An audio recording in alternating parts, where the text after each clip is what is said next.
Thank you very much, sir. And thank you very much indeed to the organizers for giving me the privilege of the dais amongst all this majestic faculty and distinguished audience. I've been asked to talk about toxin-induced liver failure. I think primarily in our context it includes liver failure due to zinc phosphide poisoning.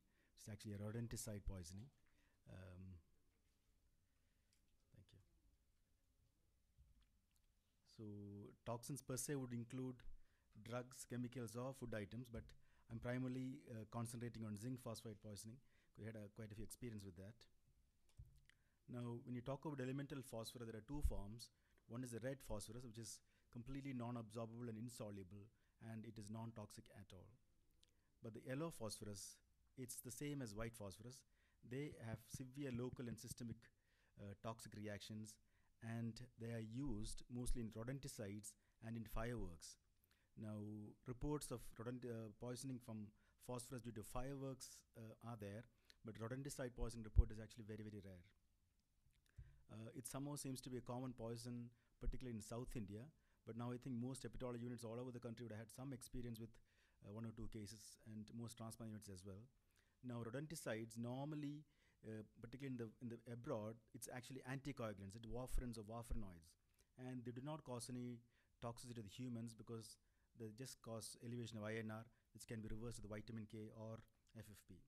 On the other hand, metal phosphides, which is aluminum phosphide or zinc phosphide, which encompasses yellow phosphorus or even white phosphorus, they are extremely toxic. Apparently, the theory is that they get hydrolyzed by the acid in the GIT, produces phosphine gas, which is a major mitochondrial toxin, inhibits the cytochrome C, generates superoxides, and toxic primarily to the liver, to the kidneys, and sometimes to the heart. Now, people are unaware of this in the community. There is a report from Goa, it's from the news, where there is a surge in poisoning due to rodenticides.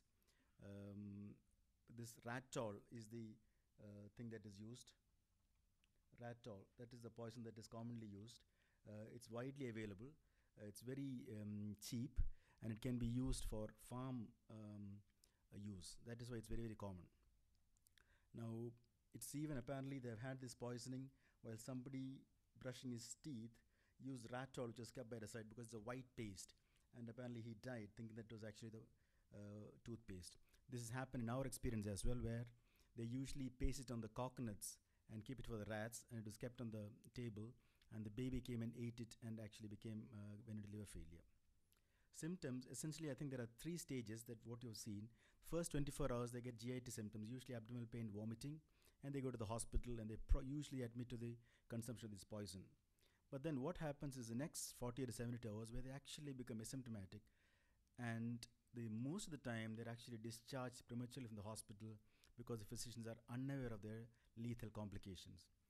Had you tested the liver functions at that time, you would have found that the transaminases, bilirubin, and even the INR would have actually been high, but it's hardly ever done. They probably just do the CBC at most and are discharged. By 72 hours, they go into acute liver failure, and some of them can get major cardiac toxicity. It's very rare, probably depends on a higher dosage of the drug, or renal failure. Antidote, absolutely none at all. You can remove the poison by gastric lavage, but this has to be done within the 12 hours because by 12 hours they're completely absorbed. Potassium permanganate apparently oxidates phosphine to a less toxic product. We don't know if that is efficacious. Liver support as in anything else, non-N-acetylcysteine, and we've been using prostaglandin, whether that is efficacious or not, we do not know. Our own experience, in last 6 years, we had 36 patients with rodenticide poisoning, admitted with hepatotoxicity. Now, 16 of them improved with conservative management. Now, whether that was because of the smaller dose, the poison that these people were exposed to, I do not know. It's quite possible. But 20 went into acute liver failure, of which 12 required liver transplantation, and 8 they were advised transplantation but could not do either because of financial problem or lack of donors.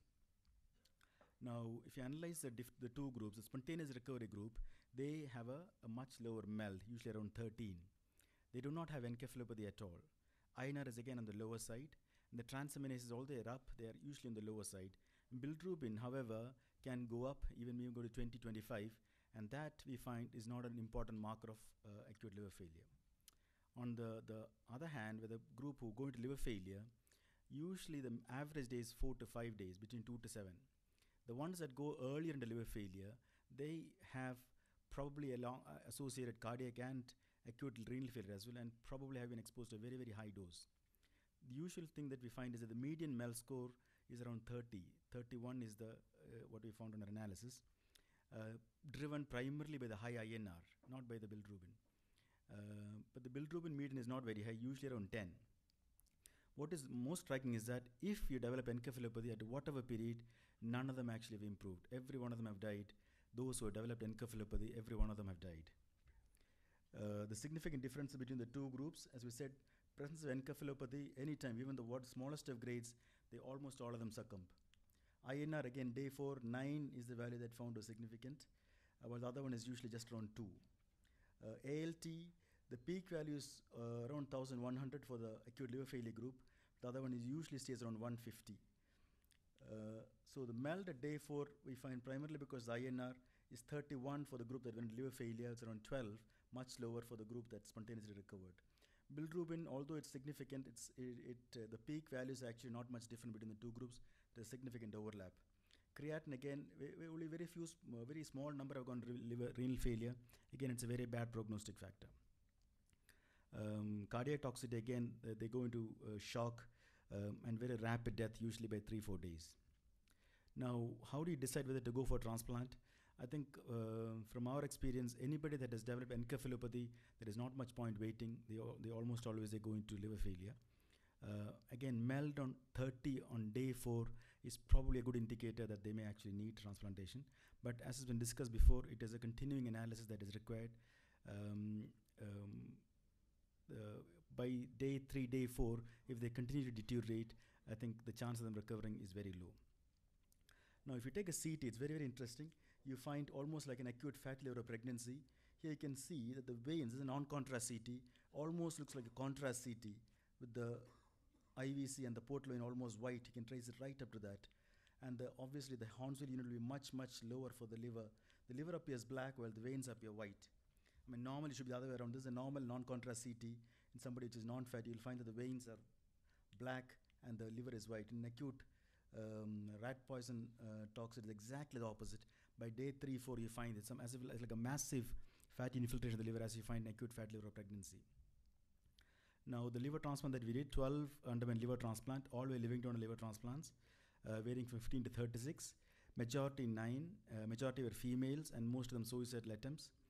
They were, by the time they were transferred to us, they were comatose and ventilated. We also have done one in ABN incompatible because of lack of donors. We just used rituximab for that patient because we didn't get time to do plasmapheresis. Grossly, if you look at the liver, there was a very hard, non-pliable yellow liver, contracted liver. And histology, large amount of microvesiculation, steatosis, periportal necrosis, and even reticular collapse. And you also find that there is significant damage to the vessel walls. Out of 12 patients that we transplanted, 10 have survived.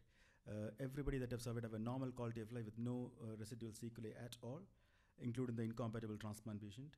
We had 2 deaths, both were probably technically, one had hepatic artery thrombosis, other had a bile leak, but which settled, but later she developed fungal sepsis, including brain abscess, and she died in another hospital after 6 months. So I think essentially rodenticide poisoning is very, very toxic to humans. It is not an uncommon cause of acute liver failure here, particularly in South India. Liver failure usually develops by around day 4. Onset of encephalopathy and MELD of 30 on day 4 suggests bad prognosis, and liver transplantation workup should be started immediately for them. And liver transplant is life-saving with no long-term sequelae at all. Thank you very much.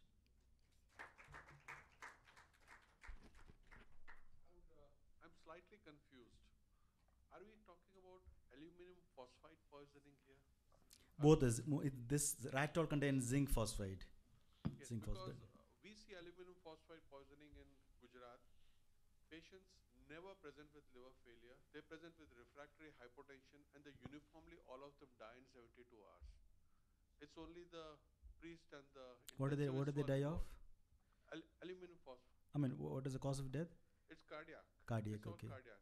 The liver may be eventually involved because of some ischemic liver damage, but primarily it's just hypotension, completely clear conscious, the mind, there's no encephalopathy at all, and they never recover from the hypotension. The ratol contains zinc phosphate, maybe aluminum phosphate is different, but there are some rodenticide which contain aluminum phosphate as well. Although, yeah. I think it's a very common form of poisoning up north, suicidal generally. Just wanted to comment on it. The case which you said that toothpaste as being used as, I probably think that saying that it is used as a toothpaste is more to divert a medical legal attention, saying that more than it is more of accidental than suicidal, then actually it can cause a death, because the time toothpaste is usually you are applying on a dead tissue. Second, the taste is there, you wash it out, you don't consume it inside. So using as a toothpaste, I don't think can cause a fatal toxicity from zinc sulfide. Because you said that in very severe cases there can be cardiac toxicity. Have you seen in your experience patients who had transplant with very high MELD scores and had some cardiac toxicity? Did that reverse after doing the liver transplant, No, or did they succumb because of the cardiac toxicity despite transplant? No, we're not able to transplant them because they rapidly, as I said, they rapidly succumb within. That would be your exclusion criteria in case. It's very difficult to get them to transplant because they're going to hypotension, major so hypotension, irregularities, almost like a myocarditis. Just regarding the difference in aluminum phosphide and zinc phosphide, taking it further, Dr. Dhiman can give us some insight into it. When we were in North, we had seen this aluminum phosphide poisoning, dying of cardiac and failure and refractory hypotension, and they used to consume a big tablet which releases tremendous amount of gas, phosphine gas, immediately after consumption, and the amount of toxicity was so high that they died of cardiac failure immediately. And this ratol, the zinc phosphide, the concentration is much less. Probably. And if you're seeing a delayed, predominantly hepatic kind of a toxicity. Okay. That's what I mean. Probably. I had understood. Thank you very much. Thank you. 2 cases I have seen this rat poison causing this pancytopenia. Yes. Have you come across yes, this yes, it's very common. This thrombocytopenia is a bit of a common. Subsequently, also have this pancytopenia. It's completely also recoverable. It is. Yeah, they usually common, when they are recovering, all these parameters usually recover. Yes, yeah. There is some problem. Some bone marrow effect is also probably there.